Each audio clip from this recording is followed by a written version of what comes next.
Hello, हाँ जी, good morning. देखिए, आज हम बात करेंगे क्लास 12 का चैप्टर नंबर 1 फिजिक्स में वैद्युत आवेश या वैद्युत क्षेत्र एवं विभव। चैप्टर 1 रहेगा। क्या है? फिजिक्स। चैप्टर का जो नाम रहेगा वो क्या है? वैद्युत आवेश,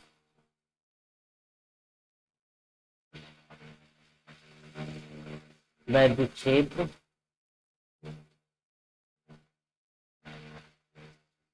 एवं वैद्युत विभव। ओके, चलिए सबसे पहले डेफिनेशन की बात करेंगे आज। ओके, चलिए स्टार्ट करते हैं। तो सबसे पहली जो पोजीशन रहती है हेडिंग की, तो सबसे पहली हेडिंग रहेगी आपकी वैद्युत आवेश। क्या रहेगी? वैद्युत आवेश। कहने का मतलब है कि वैद्युत आवेश क्या होता है। ओके, तो क्या बताएंगे? वैद्युत आवेश, आवेश पदार्थ का वह गुण है जिसके कारण वह वैद्युतमय प्रभाव का आभास करता है या वैद्युतमय प्रभाव उत्पन्न करता है। मतलब तो ये भी कह सकते हैं जब दो वस्तुओं को आपस में क्या किया जाता है? रगड़ा जाता है, तो उनमें छोटी वस्तुओं को आकर्षित करने का गुण आ जाता है। इसे ही वैद्युत आवेश कहता है। तो क्या लिख सकते हैं? इसमें हम लिख सकते हैं जब दो वस्तुओं को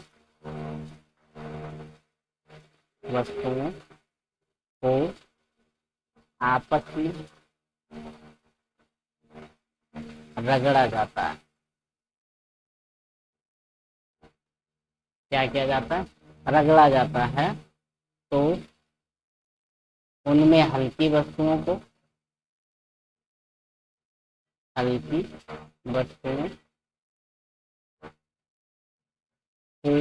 आकर्षित करने का गुण आ जाता है। आकर्षित करने का गुण आ जाता है।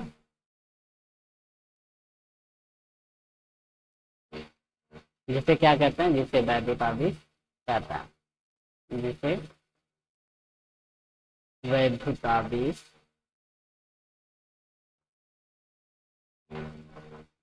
कहते हैं। याद रहेगा। ओके, तो वैद्युत आवेश में क्या बताया? जब दो वस्तुओं को आपस में रगड़ा जाता है तो उनमें हल्की वस्तुओं को आकर्षित करने का गुण आ जाता है। इसे वैद्युत आवेश कहते हैं। आवेश जो होता है आपका दो प्रकार का होता है। कितने प्रकार का होता है? दो प्रकार का। इसे लिखते हुए चलिए जल्दी से, है ना। अगर आवेश के प्रकार की बात की जाए, आवेश के प्रकार, आवेश कितने प्रकार के होते हैं? दो। याद रखिएगा, न्यूट्रल टाइप का कोई आवेश नहीं होता है। ओके, तो दो प्रकार के होते हैं। दो प्रकार कौन कौन से होंगे? नंबर एक, आपका धनात्मक आवेश।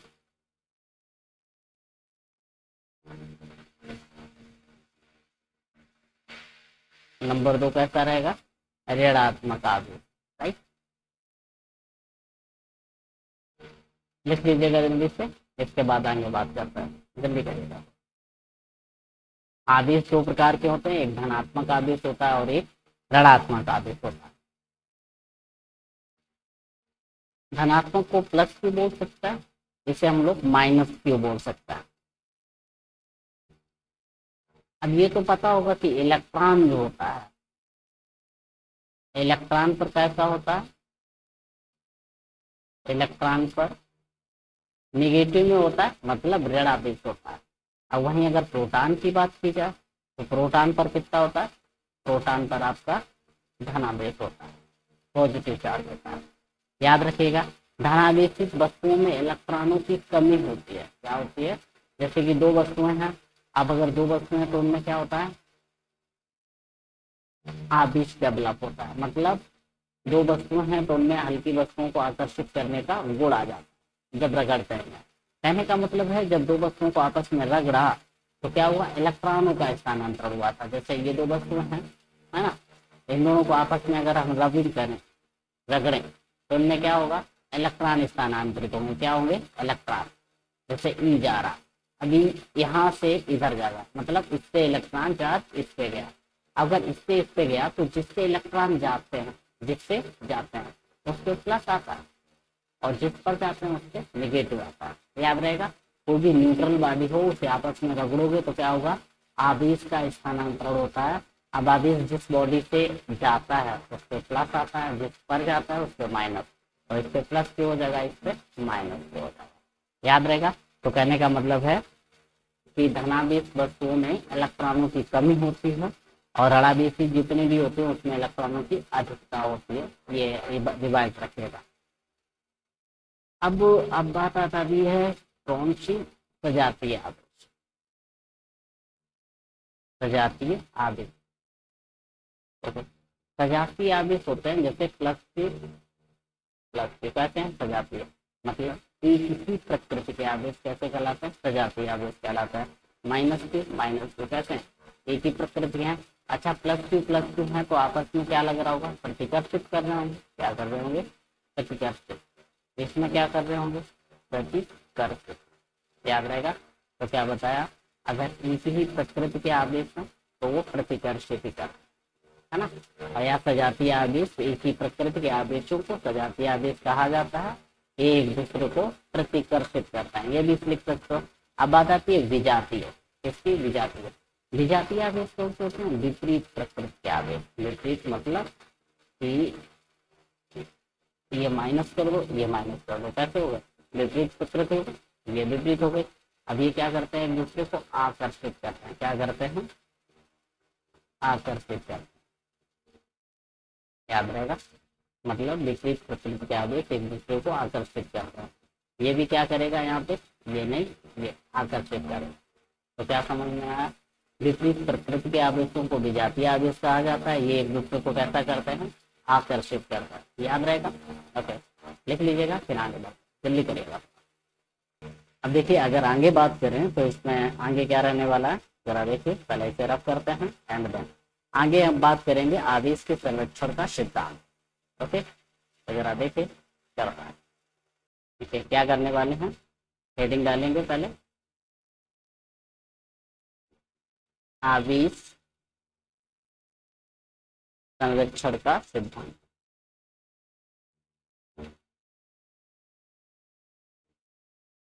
इसमें हम लोग बता सकते हैं कोई भी अगर विलगित निकाय है, विलगित मतलब आइसोलेटेड अगर सिस्टम है, और आइसोलेटेड सिस्टम के अंदर मतलब कोई क्लोज लूप है तो उसमें आवेश सदैव संरक्षित रहता है। मतलब कहने का है, ना आवेश को उत्पन्न किया जा सकता है और ना ही नष्ट किया जा सकता, बल्कि इसे एक रूप से दूसरे रूप में परिवर्तित किया जा सकता है। इसे ही क्या कहते हैं, आवेश संरक्षण का सिद्धांत। तो देखिए, जैसे ये कोई विलगित निकाय है ना, ये हटा देते हैं।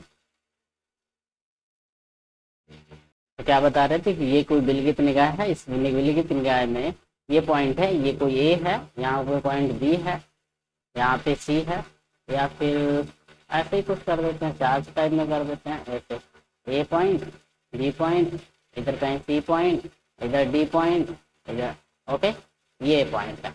इन पे इनिशियल फेज में ए बी सी डी इतने पॉइंट है। इनिशियल जब हमने देखा तो इस पे 4 कूलम आवेश था, इस पे -3 कूलम, इस पे 2 कूलम, इस पे 5 कूलम, इस पे -4 कूलम, है ना। कुछ देर बाद कुछ हमने चेंजमेंट किया, तो चेंजमेंट करने के बाद इन पर आवेश जो हुआ वो पे क्या हो गया, जरा देखिए, इस पे 2 कूलम बचा, इस पे 4 कूलम बचा, इस पे -6 कूलम हुआ, इस पे 2 कूलम हुआ, इस पे 8 कूलम आवेश हो गया। बताना ये है, नहीं, इस पे 1 कूलम आवेश है। बताना है जो ई है, ई पर आवेश कितना बचेगा। तो हम लोग क्या करते हैं, अगर आवेश संरक्षित है, विलगित निकाय है, मतलब आइसोलेटेड सिस्टम है, क्लोज लूप है, तो क्या करेंगे, पहले वाला आवेश, पहले आवेश क्या था, उसका सम 4 -3 + 2 -4 + 5 बराबर जो बाद में निकला, बाद में क्या था, 4 -3 + 2 + 5 और -4। ओके, तो पहले क्या निकला था, पहले निकला था जो पहले वाला था 4 -3, अरे यार क्या लिख रहे हो, इसे रफ कर देते पहले, है ना। अब लिखते हैं, पहले वाला आवेश क्या था, 4 -3 + 2, मतलब रेड वाला, 4 -3 2 + 5 -4 बराबर, और अब ग्रीन वाला 2 plus 4 minus 6 plus 2 plus x. अब जरा देखिए, 4 से 4 खत्म, 2 से 2 खत्म। अब जरा बताओ, 5 से 4 गया, 1 बचा, 1 से 3 गया, -2 बचा, बराबर 6 से 2 गया, -4 प्लस एक्स। इधर लिया, 4 - 2 बराबर है, तो एक्स बराबर 2 कूलम। कहने का मतलब है एक्स बराबर जो आवेश आएगा यहाँ कितना आ जाएगा, 2 कूलम। यही आपका क्या आंसर हो जाएगा, राइट।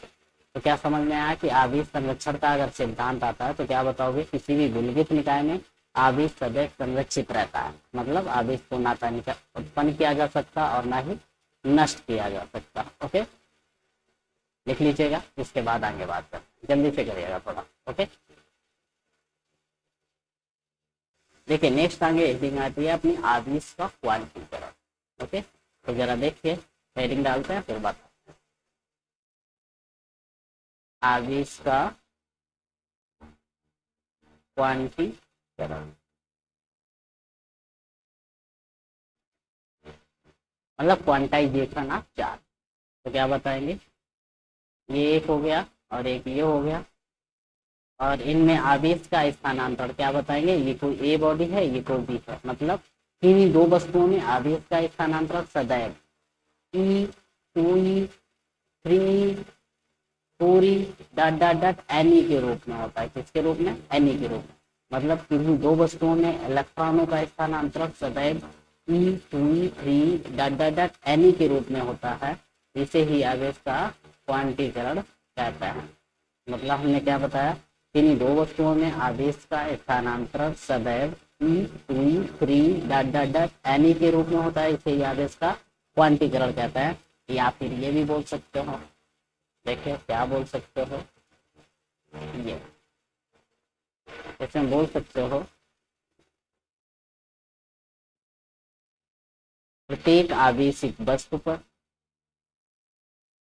प्रत्येक आवेशित वस्तु पर आवेश सदैव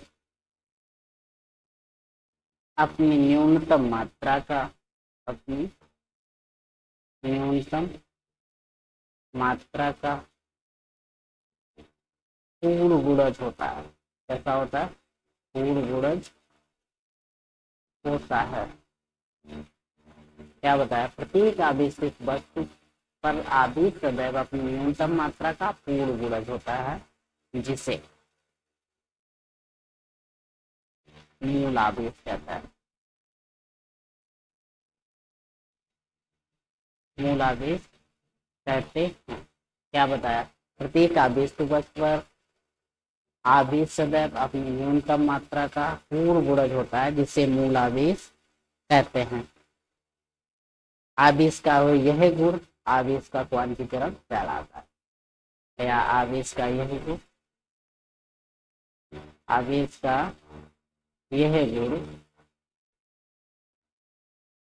आवेश का क्वांटीकरण कहलाता है। क्वांटीकरण कहलाता है।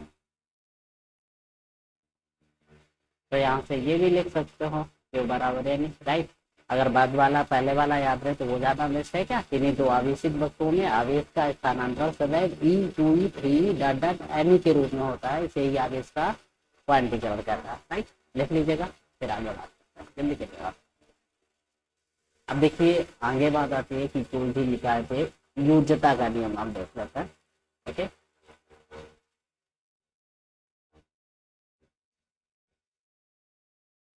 वैद्युत आवेश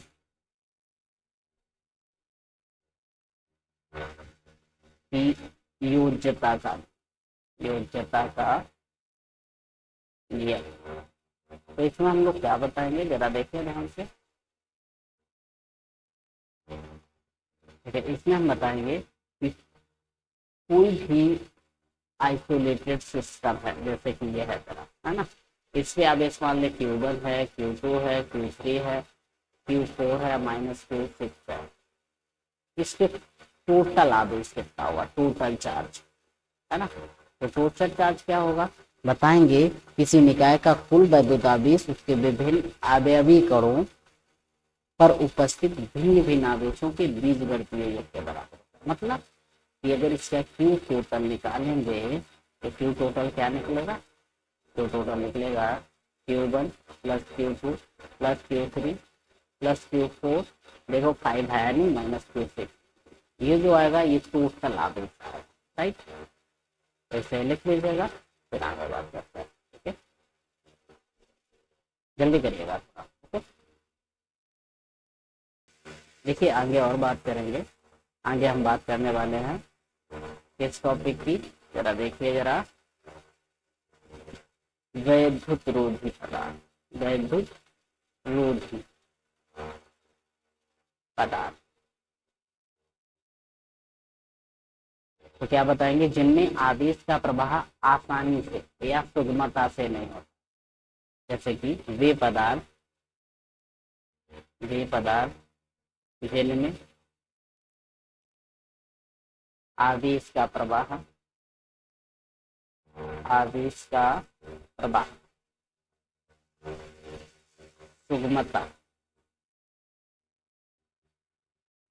सुगमता यानी आसानी से नहीं होता,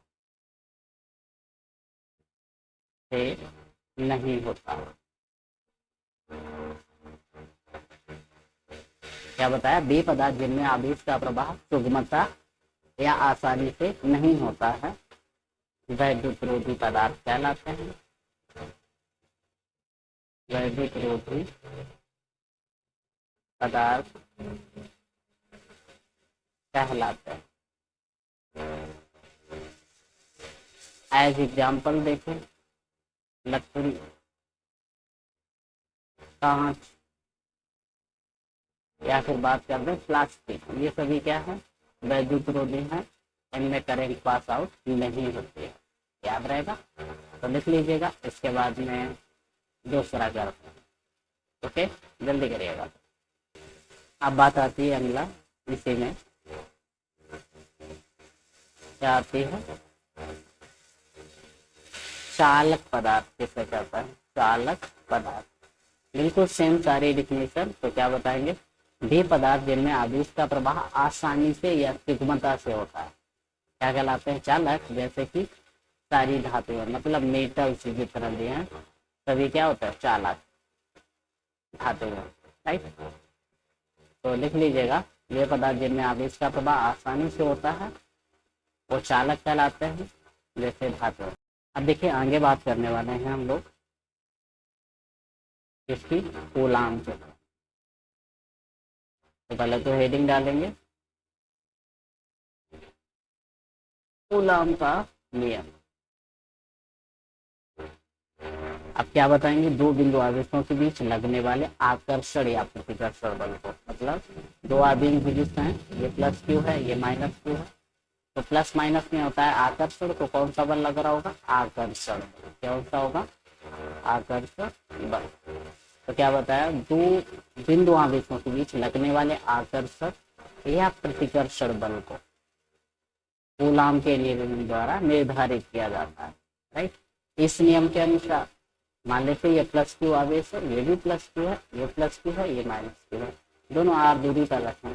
इस नियम के अनुसार इन दोनों बिंदुओं के बीच लगने वाला वैद्युत बल इन दोनों आवेशों के गुणनफल के सीधे समानुपाती होता है, इनके बीच की दूरी के व्युत्क्रमानुपाती होता है, मतलब इनके बीच की दूरी के वर्ग के व्युत्क्रमानुपाती होता है।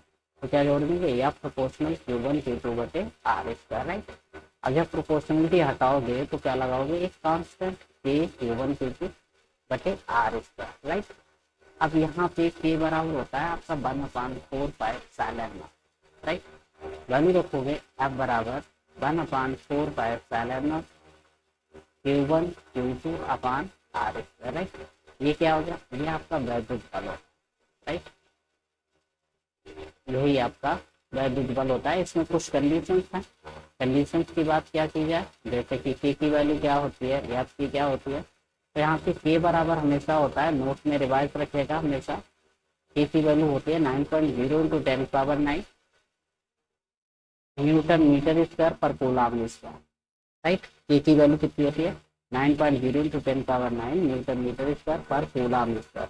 और वहीं पे इप्सिलॉन नॉट जो है इप्सिलॉन जीरो जिसे हम बोल रहे हैं, ये इप्सिलॉन जीरो होता है निर्वात की वैद्युतशीलता, मतलब वायु या निर्वात की वैद्युतशीलता होती है। क्या होती है वैद्युतशीलता। याद रखें जो इसकी वैल्यू होती है वो एप्सिलॉन जीरो बराबर होती है 8.85 इंटू 10⁻12 कूलम स्क्वायर पर न्यूटन इंटू मीटर। याद रहेगा, मतलब एप्सिलॉन जीरो की जो वैल्यू होती है वो होती है 8.85 गुणे 10⁻12 कूलम स्क्वायर पर न्यूटन मीटर स्क्वायर। राइट, याद रहेगा। डायमेंशन आप लोग याद रखिएगा या निकाल लीजिएगा। जो डायमेंशन होती है डायमेंशन को क्या बोलते हैं बेमा। डायमेंशन जो होती है वो होती है एम इनवर्स L-3 T4 ए की घात पे। ओके, ये क्या होती है बीमा होती है।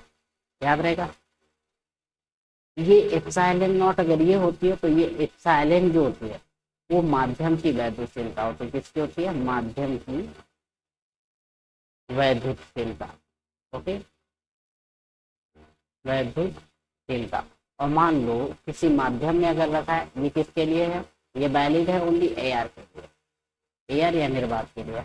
मान लेते किसी अगर माध्यम में रखे होते ये दोनों चार्ज अगर माध्यम में रखे होते तो यह बराबर क्या होता 1/4 पाई एप्सिलॉन Q1 Q2 बटे आर स्क्वायर। याद रहेगा, ये होता है किसी माध्यम तो मीडियम के लिए, मतलब कोई अगर मीडियम है तो ये वैल्यूएशन में। राइट, अगर ये आता है, अब याद रखें कुछ कंडीशंस और देखेंगे, पहले इतना लिख लीजिएगा फिर आगे बात करते हैं। ओके, जल्दी से करेगा इतना जी, यहाँ से ये छापिए यहाँ से छाप लीजिएगा सारा। ओके, फिर आगे बात करते हैं, जल्दी करिएगा। ओके, देखिए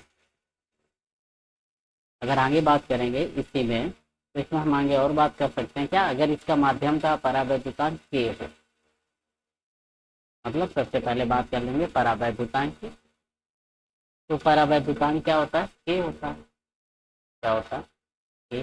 अपरावैद्युतांक के किसे कहते हैं, के बराबर होता है एप्सिलॉन बटे एप्सिलॉन नॉट, मतलब माध्यम की वैद्युतशीलता, माध्यम की वैद्युतशीलता इसकी, ये क्या है आपका माध्यम, माध्यम की वैद्युतशीलता और निर्वात की वैद्युतशीलता, निर्वात की वैद्युतशीलता। कहने का मतलब है माध्यम की वैद्युतशीलता और निर्वात की वैद्युतशीलता के अनुपात से उस माध्यम का क्या कहते हैं परावैद्युतांक। मतलब के बराबर अगर एप्सिलॉन बटे एप्सिलॉन नॉट होता है तो एप्सिलॉन बराबर क्या आ जाएगा के एप्सिलॉन नॉट, और यहीं पे अगर एप्सिलॉन नॉट की वैल्यू रखते हैं, इसकी यहाँ पे वैल्यू रखें तो वैल्यू क्या आ जाएगी, यहाँ पे जो सूत्र बन जाएगा आपका वो क्या बनेगा, देखिए ये बनेगा F बराबर 1/4 पाई एप्सिलॉन नॉट इंटू के Q1 Q2 बटे आर स्क्वायर। राइट, ये क्या बन जाएगा तो यहाँ से आप यहाँ तक और लिख लीजिएगा, फिर हम लोग आगे बात करते हैं। ओके, जल्दी करिएगा। ये तो थोड़ा लफड़ा हो गया कि कम दिख रहा होगा, तो फिर सही कर देते हैं। फिर उसे अगर लिखें तो क्या लिखेंगे, F बराबर 1/4 पाई एप्सिलॉन नॉट इंटू के Q1 Q2 बटे आर स्क्वायर। राइट, आपको दिख रहा, लिख लीजिएगा फिर आगे। अब इसमें नोट डाल के कुछ चीजें लिखेंगे, जैसे नोट क्या रहेगा, जरा देखिए पहले नोट डालते हैं और फिर कुछ चीजें लिखते हैं।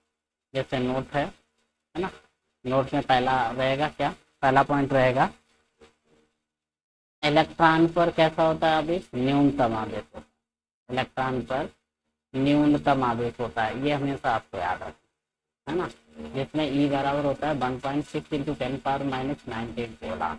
याद रहेगा। अगर यहीं पे सेकेंड अगर पॉइंट देखा जाए तो सेकेंड पॉइंट अपना रहता है कि प्रोटॉन पर या अल्फा कण पर आवेश, अल्फा कण पर आवेश जो होता है वो 2e होता है, मतलब इलेक्ट्रॉन का 2 गुना होता है। थर्ड पॉइंट जो है वो आपको याद रखना है, सभी परावैद्युतों के लिए, सभी परावैद्युतों के लिए के का मान 1 से अधिक होता है, मतलब कितने भी परावैद्युत कोई भी हो 1 से अधिक होता है ना। जबकि धातुओं के लिए के का मान अनंत होता है, कैसा होता है, इनफाइनाइट, याद रहेगा। और कभी भी अगर इसका वेक्टर रूप पहुंचता है, वेक्टर फॉर्म, तो वेक्टर फॉर्म हमेशा याद रखना आर कैप बराबर होता है R vector upon mod R, है ना। और आर कैप को बोलते हैं वैल्यू यूनिट वेक्टर, राइट। तो एफ अगर वेक्टर बल निकालो तो 1/4 pi epsilon naught Q1 Q2 upon R square into R cap लिख देना, ओके। आर कैप के बाद इसे वेक्टर फॉर्म में अगर करना चाहो तो वेक्टर फॉर्म में कैसे करोगे, जरा ये भी देख लीजिए। अगर वेक्टर फॉर्म में करना है तो इसे कैसे करेंगे, वेक्टर फॉर्म में F vector is equals to 1/4 pi epsilon naught Q1 Q2 upon R square. अभी आर वेक्टर की वैल्यू कितनी बताई थी आर कैप की, आर वेक्टर अपान आर मतलब मॉड। तो वैल्यू क्या आ जाएगी इसकी आ जाएगी 1/4 pi epsilon naught Q1 Q2 upon R के इंटू आर वेक्टर, याद रहेगा। तो ये वेक्टर फॉर्म होगा, लिख लीजिएगा जल्दी से, फिर आगे बात करते हैं, ओके। जल्दी करिएगा।